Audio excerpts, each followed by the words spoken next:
Welcome back to another episode of Penny Help Jess. Today is episode 426. Sweet. Sweet, sweet, sweet. Okay, we got a couple coppers in here. 1, 2, 3. 4, 5. That's about it. Not too many. Not too many. For the next several, nice misaligned die. Anything else going on with it?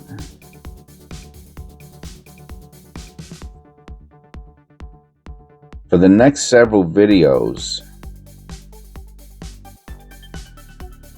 let me look at that G under the loop. For the next several videos and well, beyond, the only thing that's going to change is no flare G. Is, as, oh wow, oh, is this copper? It has to be copper. 78. Oh wow, what a beauty.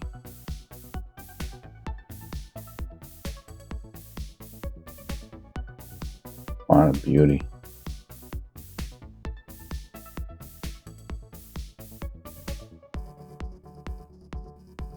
Yeah. This coin was caught in a in some sort of feeder ejector. But it's just heavy, heavy, heavy, heavy duty. Wow. I'll have to hit it with the light. Maybe just for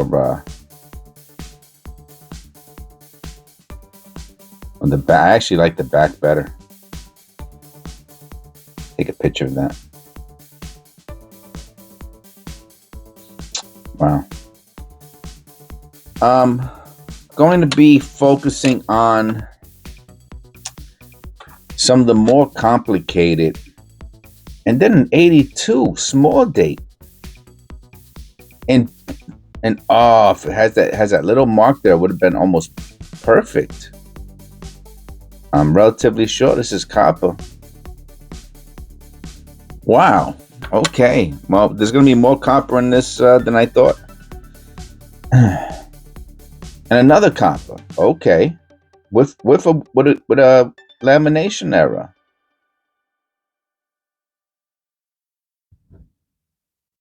Wow. Okay. On both sides. Yeah. You see the discoloration right there. Okay.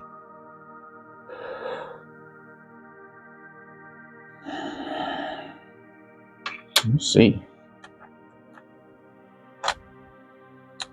2024. Nice 2024. So we got copper and we got 2024s.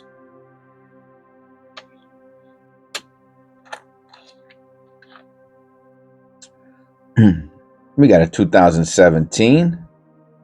Yeah, I'm starting to hold on to those.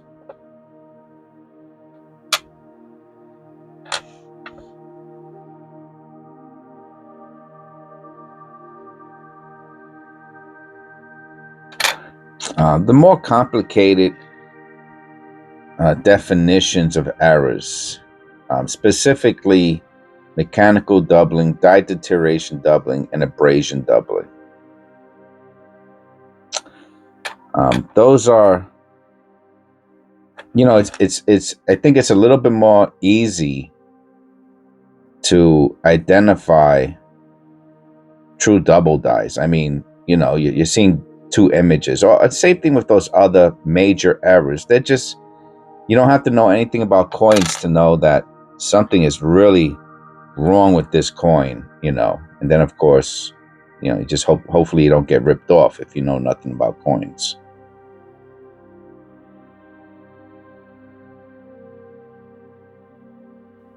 But outside of that happening, they're easy to identify, right?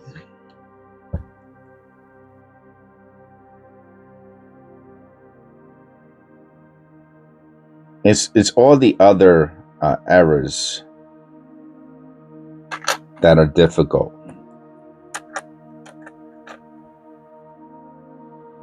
Yeah, there's a lot more. That's a pretty nice collar error there.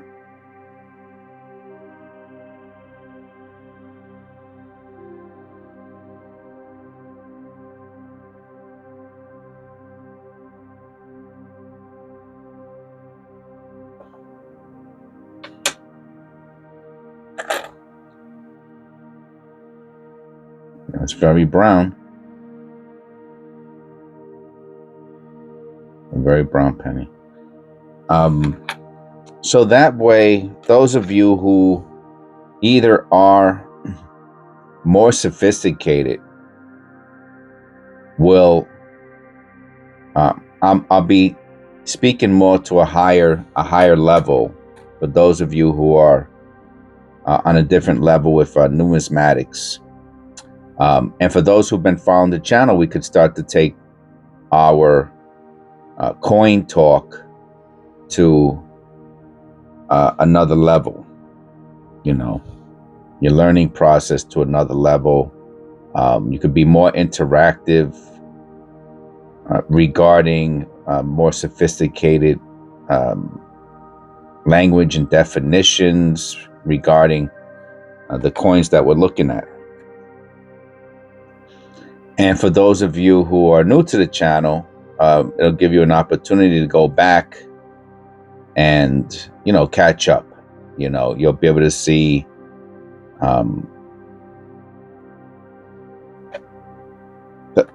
my learning process. 98. No white AM. Restrike. Or you just jump in and, you know, you have to figure it out from there. But the main culprit with beginner, amateur coin roll hunters is misunderstanding die errors. So, and also misunderstanding what is collectible and what is not.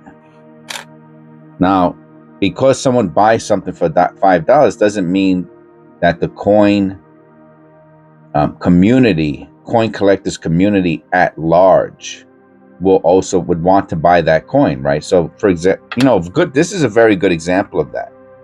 There's a good chance I can sell this coin for $5. It's very interesting looking, it's pretty cool looking, and somebody might want to add it to their collection of misfits, you know.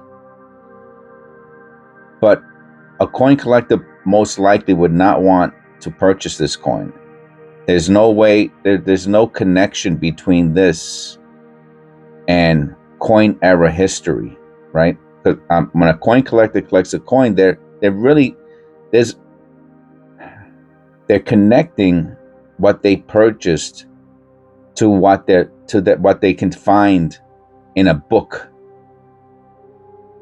right? The Cherry Picker's Guide,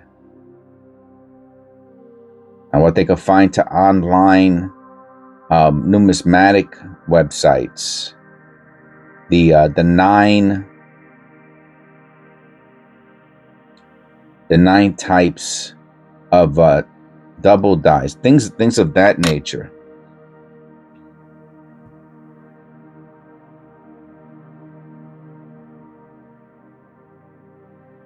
And when someone first gets into coin roll hunting, you know, whatever got you into it, maybe it was my channel. Maybe they opened up a bank across the street from you. Maybe somebody brought home, maybe you went through someone's piggy bank. Whatever the case may be, something got you excited about coin roll hunting and the prospect of what can be in there.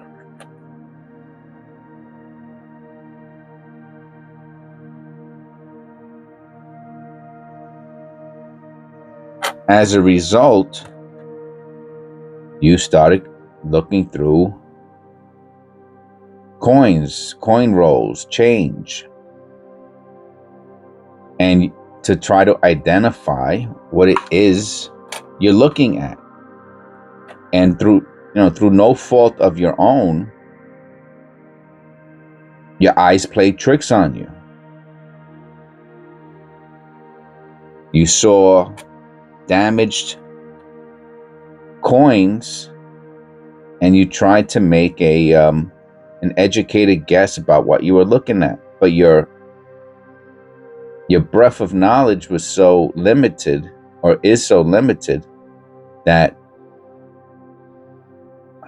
you erred more than you were correct about what it is you were looking for. And that is normal. Okay, so let me just put that out there. That is normal. The problem is when so that's 99.9% of my audience, right? And the world at large, maybe 99.99999, right? Very few people are gonna stick with it, hang in there, and one of the major reasons people don't hang in there is because when they ask for help,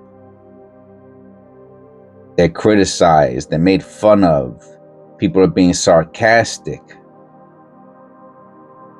People behave in a narcissistic, there's nothing worse than a narcissistic SOB, okay?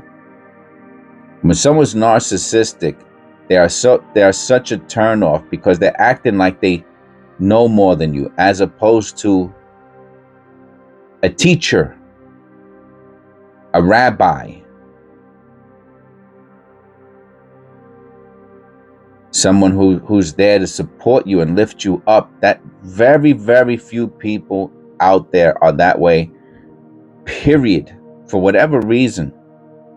For those of you who are newer to the channel, I'm a social worker by career, by education. I worked as a social worker for over 20 years. And it's kind of my nature, to want to help people. So I know that it just doesn't come natural to most people to be helpful. It's just the way it is. It's life. Tough noogies. You know what I'm saying? I get it. All right. But coin roll hunting is one of those small little niches where I got to see how cruel people can be about something so insignificant like a penny. And anyway, so for that reason, people quit. I don't need this crap, man. Screw you and your pennies. You know what I mean? And how many people just give it up for that reason?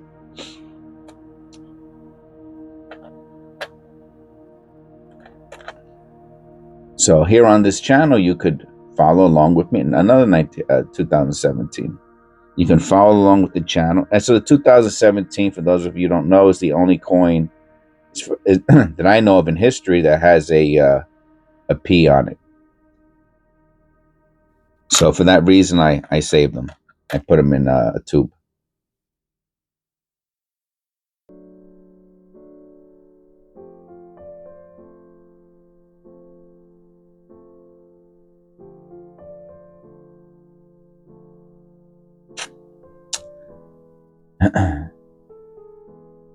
And one of the ways to grow as a coin roll hunter, as a coin collector, as a student of numismatic history,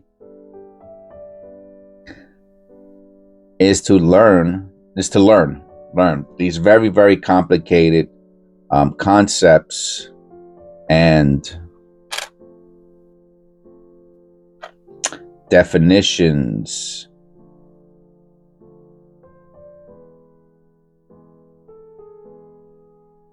about coin errors. So that way you're better armed, you're more confident, right? I want people to be more confident.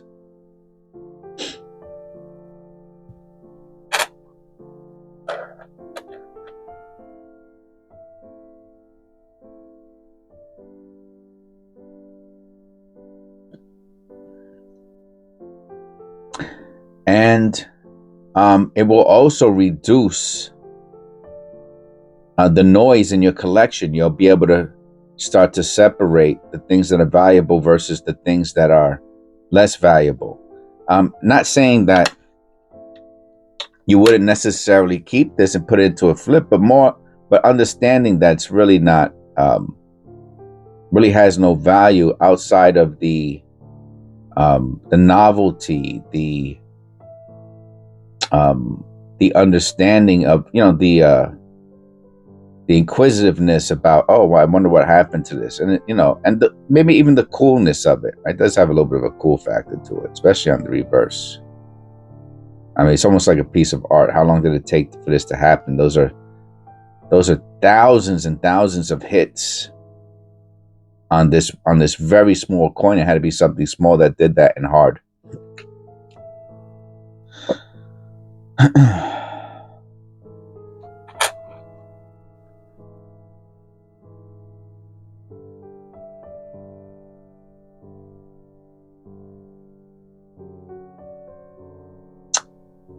Mechanical doubling, some people call it machine doubling. Looks, I'm going off the top of my head, I'm not reading it. One day I'll do maybe I'll do a video on the on just the literature. It looks very similar to a double die, right? And it has the word double in it, but it's not a double die, it's mechanical doubling. And these were little things that confused me when I first started doing coin roll hunting, because it had the word doubling in it. I equated that with, and it is an error, right? Mechanical doubling and machine doubling is an error. So all these words, right? You're looking for error, right? Because when you're coin roll hunting, what's one of the things you're looking for? You're looking for errors. You're looking for double dice. Oh, so here you go. You got a doubling error. Well, what else is there to know? Well, unfortunately, there's a lot more to know. A doubling error is not the same as a double. That never clicked in my brain. I'm sure in your brain it did, but mine it didn't, which means if mine it didn't, there's another person out there whose brain it also did not click with.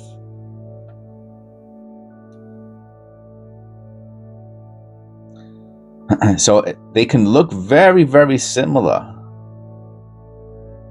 but they're different. And when you see a nice machine doubling, like with strong lines going through the letters, the date, whatever it is that has the doubling, you're going to get very excited, because you might never have seen anything doubled before. I got excited.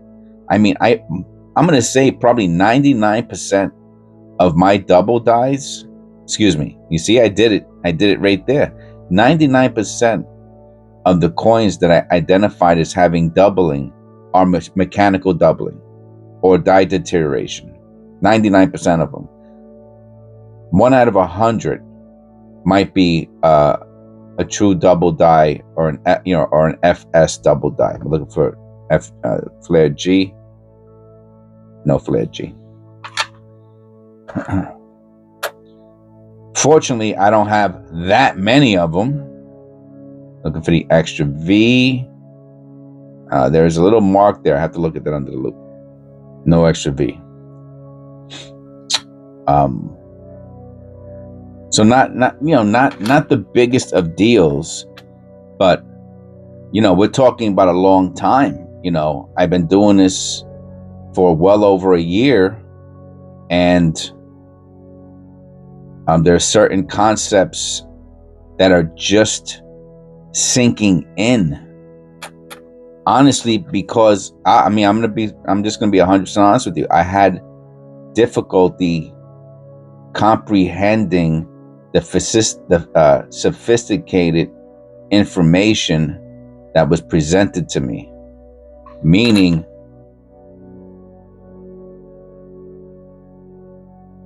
right? This link is in the description below. It says worthless double dice. This information here is technical.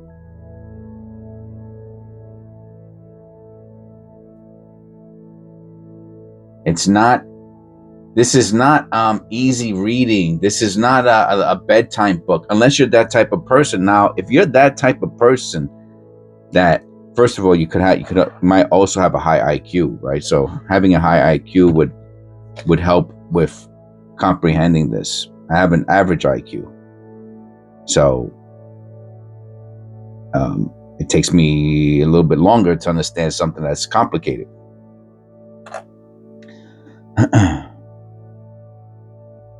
But let's say I'm talking to the masses, to the average people out there. Is that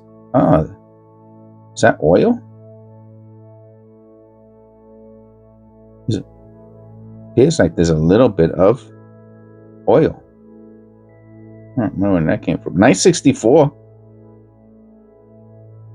Very nice 1964 we got here. It's one of our last. We had more. There was more copper in here than I thought. We got 1, 2, 3.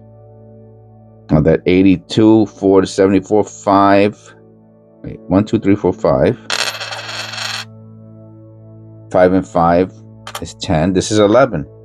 Way more than I thought. So 20% copper. That's a nice one. I think that's it for the copper. We got another 2017p. That's 3. Okay, we're gonna start my what's that called today? My tube. Another 2017p. I'll take it. I don't usually find these, I'll be honest with you.